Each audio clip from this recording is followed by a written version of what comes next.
Hey, Joe Flowers, what is going on?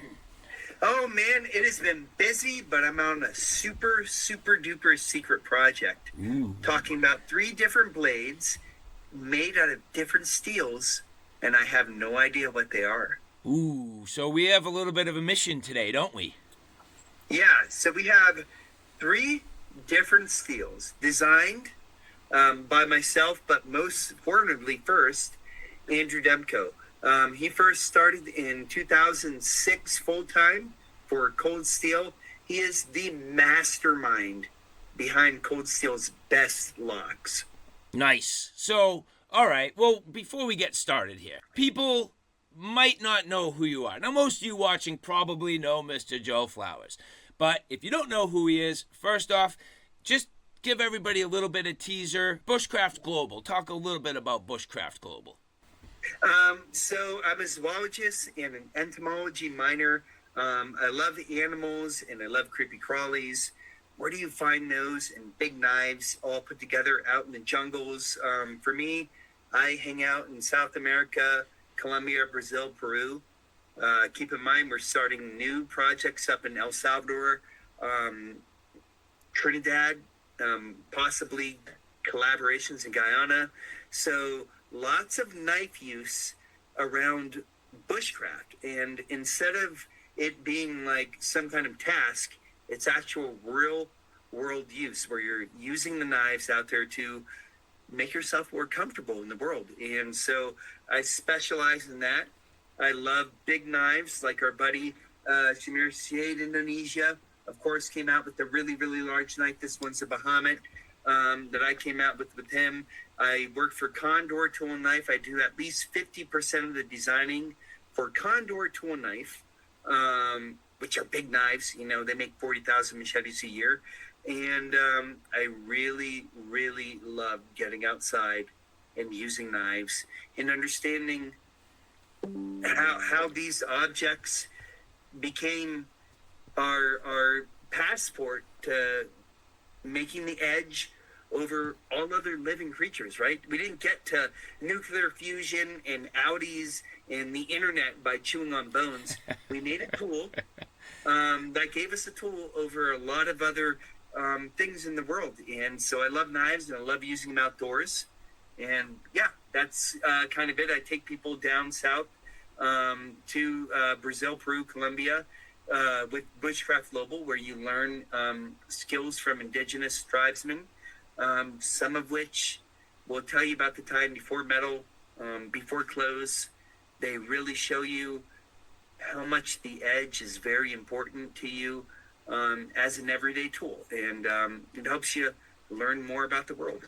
Nice. No, so clearly, I mean, where knives are such an important tool and are to so many people, you know, we have somebody sitting here, Joe, and, you know, you're sitting here today where you've already said that you've had the opportunity to design, you know, more than 50% of the catalog in the Condor Knife and Tool, you know, catalog, which is really impressive numbers. Depending on the year, you know, that's, you know, but yes, sometimes. But you've had other incredible collaborations. Obviously, Tops Knives, that's, you know, huge. You also have CJRB. And then more recently, Work Tough Gear. So Work Tough Gear, another fantastic company. Yep. So the Ninjuko. Also Shade Indonesia, which I think you have already shown, but you have, you know, pretty new collaboration here. Now, hold up, Mr. Outer. You introduced me to them. That's right. So thank you for that. Yeah, you told me, hey, check out these guys who can take some really cool projects. What's that model right there? This here's my Inception. So this is the Inception 5. Yeah, and the cool part about Xavier is he's able to handle small projects and all that stuff too. Super cool. So thank you for introducing me to him. Yeah, of course. But, you know, why we're really here today, I mean, you know, another prolific and just, you know, huge name in the knife company, I mean, Demko. And when you look at, you know, the catalog of cold steel knives and hard use folders, the triad lock. You know, then, you know, moving forward, they have the scorpion lock and the shark lock. I mean, just really cool and innovative locks that are extremely hard use. And moving forward, Demko's had. Interesting that you said that. Let me interrupt. There was a time during Cold Steel, before I've been a Cold Steel fan forever. Not necessarily a Lynn Thompson fan, but a Cold Steel fan since. Well, this is one of my collectors from early 2000. I have some from 1998. When you start seeing something around 2004, 2006, you started seeing a change in the design of Cold Steel. And that's when Andrew Demko came on the line. Yep. And that's when I really started having appreciation for all the crazy locks. Even I'm not sure if he had a part of this, but the Pocket Bushman is one of my favorite folding knives of all time. I have put that stuff through literal hell. And when Andrew Demko got on full time with Cold Steel, you started to see some amazing stuff happen. Yeah. And so he at this point has a well-liked and very well-respected fixed blade called the Free Rein. Now, the Free Rein has been developed into a couple of different lines. More of your sort of mid-tier, entry-level to mid-tier, and then also a premium. So the mid-tier, pretty much being in OS 10, your more premium version being in MagnaCut. And everybody has been raving about the comfort of the handle, the performance, the excellent sheath. And you now have this project, code name... Harbinger, right? Yeah. Guys, we don't know if that's going to be the actual name. It's just that's why it's code name. Yeah, it's cool name stuff, right? And Harbinger sounds like a really cool name. But how did you team up with Demko? How did this even come to be? Well, I've had an amazing respect for the company ever since I knew Demko, and I knew him back in the Cold Steel days. Back when I used to write for a magazine called Tactical Knives. This is in the 2005 to 2010 era of the knife world, back when print was a really big deal. And it was really cool because before the time of the internet, you had a chance to talk with people on the phone and really get to know them. And then at Blade Show, you could meet those people. And when I got to meet Andrew Demko, he was really cool. Every once in a while, Lynn Thompson would be away, and Andrew would go around and he was just a great guy, and just an amazing, really respectful dude. But he knew his stuff about locks. I mean, honestly, Mr. Outer, we have I've tested the locks doing stupid tests with the weights that you'd see on the old Cold Steel proof videos. Oh yeah. Did you ever see those? Oh, of course. So internet, there's these old Cold Steel proof videos where they put weights on the locks and test all this stuff too. I did that crap at my house, and all of Andrew Demko's locks were probably the most. I could say that. I'll just go ahead and say that they're the most tough locks I've ever tested. And it was always a Demko design. There was a clear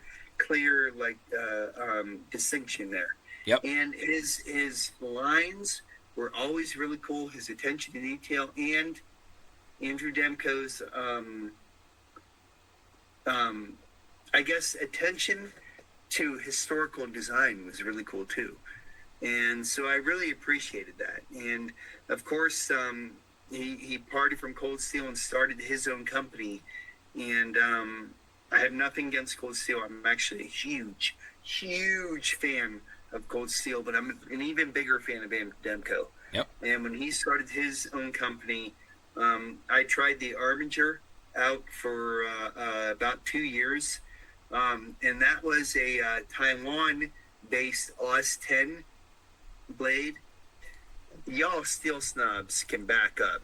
OS 10 is awesome. Yeah. 440 is awesome. If you actually go out and use knives a lot, and then like have to actually use them on a diamond stone and a field steel like regularly, you start to appreciate, something like OS 10. At least I do, even in a Scandi edge.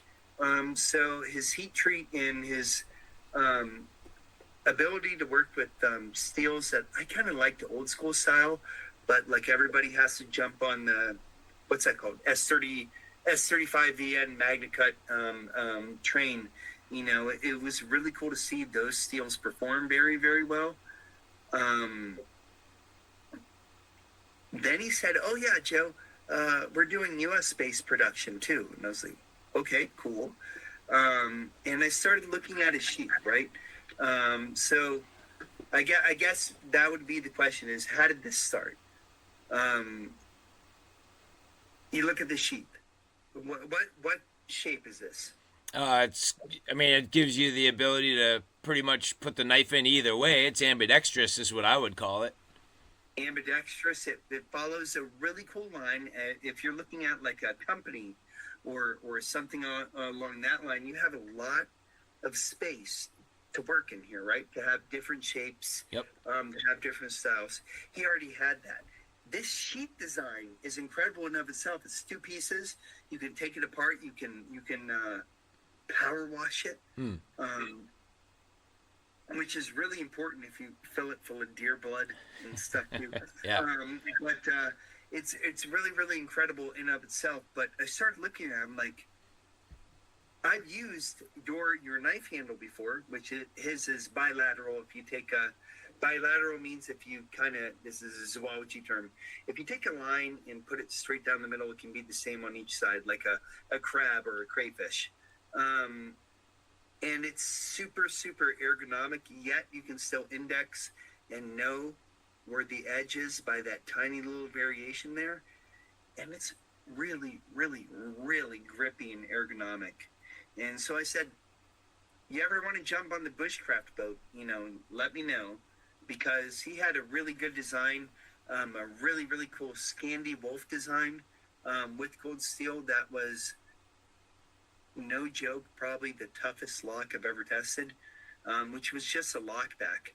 And so I said, all right, now I would love to try and, design something for you that's a little bit different than the normal, straight down the line Scandi style. And so we came up with this, and he showed me at SHOT Show this year, or 2024, Joe, we have a test for you. We have 3 different steels.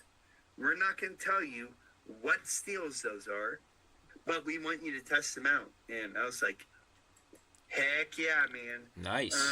So that's where you come in, my friend. Well, I don't want you to tell me what your thoughts are, because I want to go through my own process to figure it out. Now, I have seen some of the things that you've been working on, and I have seen some of the testing that you've been doing, so I have a little bit of a background and an understanding, but I'm developing on my end what my game plan is going to be in order to test those knives. And it's not going to be, it's not field testing. This is trying to identify what steels they are.